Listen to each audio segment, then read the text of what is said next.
De volta com o programa Justiça em Ação. Esse terceiro bloco, como anunciado anteriormente, nós teremos os melhores momentos da última live que aconteceu na terça-feira com o doutor José Luiz Gama. Para quem não conhece, duvido muito, né? Realmente um advogado de nome, muito conhecido no meio jurídico, mas para o telespectador que ainda não conhece, doutor José Luiz Gama é um advogado brilhante e está à frente da Comissão de Advocacia Eleitoral da OAB Maranhão. E falamos de um tema atualíssimo, reforma política. É o que vamos ver nos melhores momentos da live que fizemos terça-feira, agora no Justiça em Ação. É um prazer receber o senhor aqui, professor. Boa noite, Fidelis. Primeiramente, muito obrigado pelo convite. Boa noite a todos vocês, seguidores do Justiça em Ação pelas redes sociais, que estão nos acompanhando nessa entrevista. Bom, vamos falar de um tema muito interessante que está bem em evidência. Hoje mesmo tivemos um episódio em Brasília, que é a reforma política. E eu queria iniciar de forma bem conceitual. O que é efetivamente a reforma política?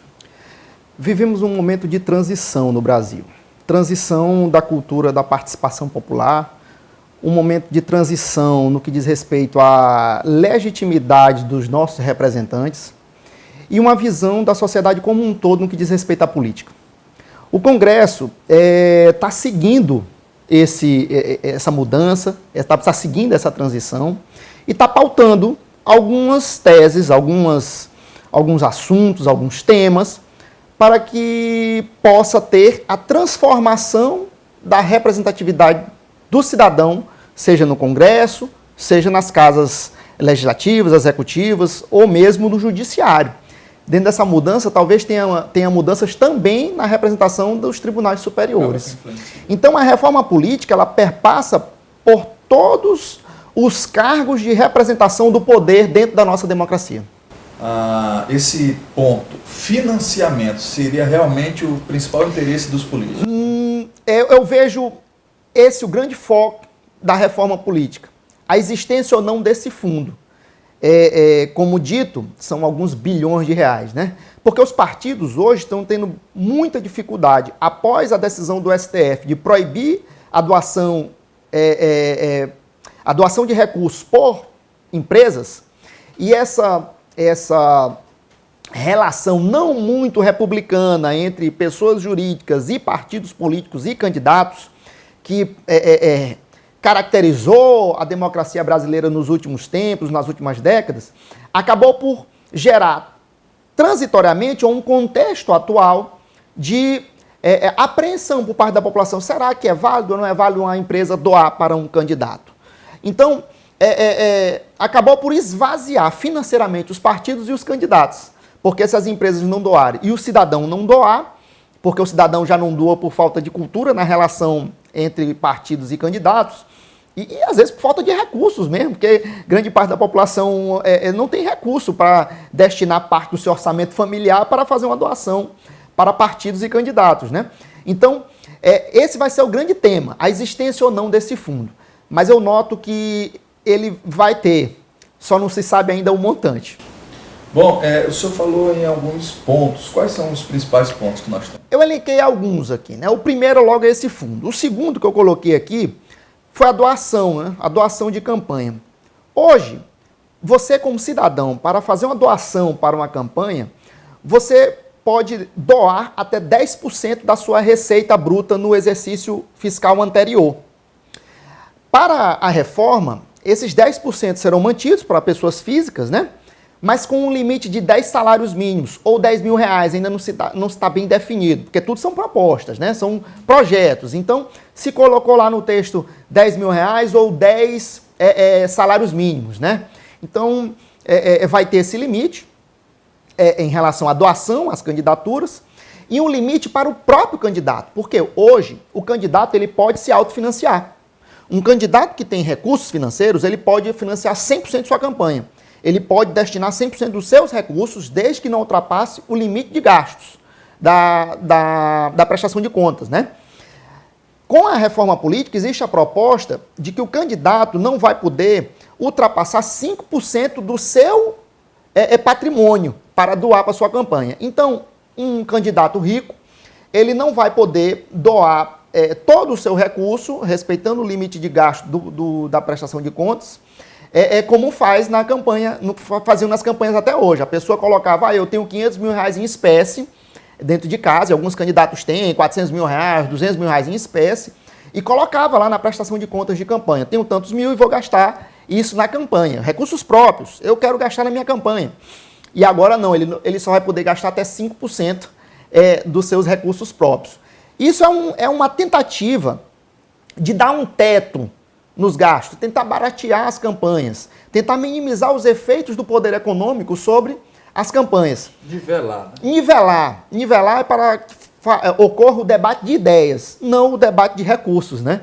Mas, em contrapartida, nessa mesma proposta, nós já encontramos aí um teto não muito econômico do que diz respeito a esses gastos. Para você ter uma ideia, lá na previsão do teto dos gastos, nós temos para estados com mais de 15 milhões, 20 milhões de eleitores, previsão de gastos de até 30 milhões de reais para cargos como governador, senador. Então, venhamos e convenhamos, 30 milhões é muito dinheiro para você se gastar numa campanha, né? Então, para quem realmente quer gastar menos, não se bota uma previsão de teto de gastos nesse montante.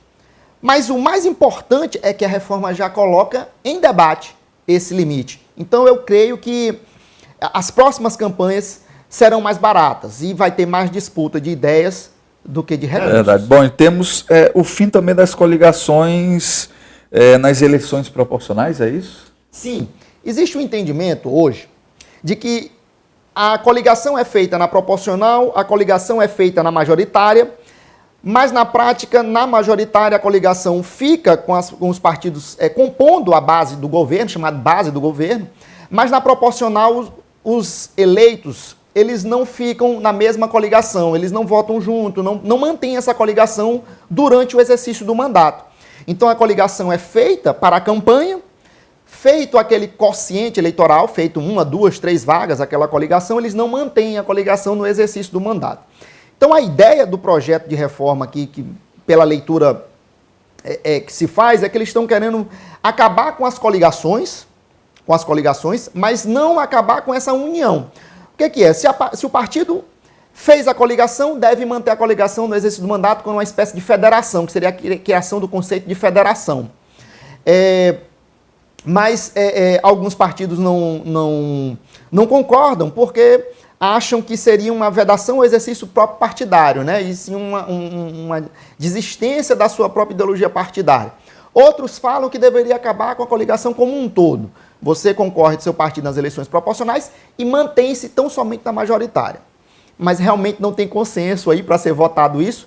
O caminho que está se formando aí, que nós podemos perceber, é que vai se manter as coligações para as eleições majoritárias, ou seja, prefeitos, governadores, Senado e presidente da República.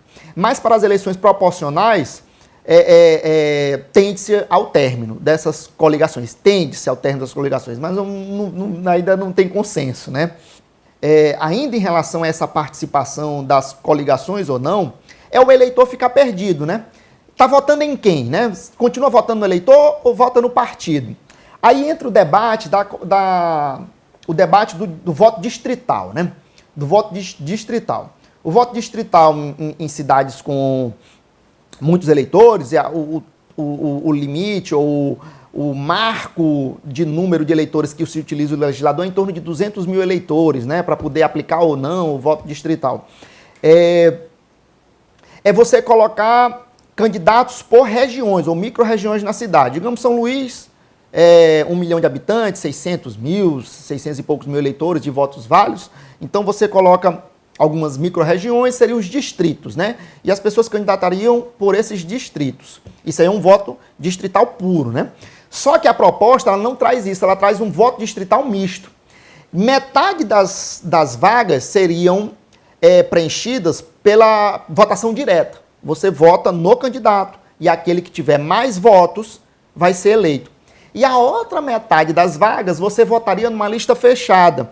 Você votaria no partido e o partido escolheria as pessoas que iriam ocupar. Essa escolha seria prévia, existe a exigência das prévias partidárias, você faria uma lista prévia e votaria no partido. Você votaria no partido A, B ou C. Esse partido A teria uma lista.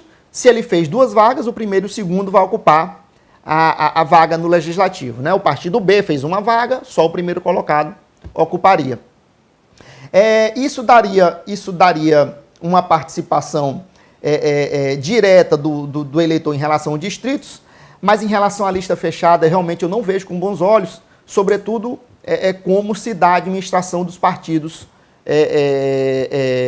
no âmbito regional, né? No âmbito regional.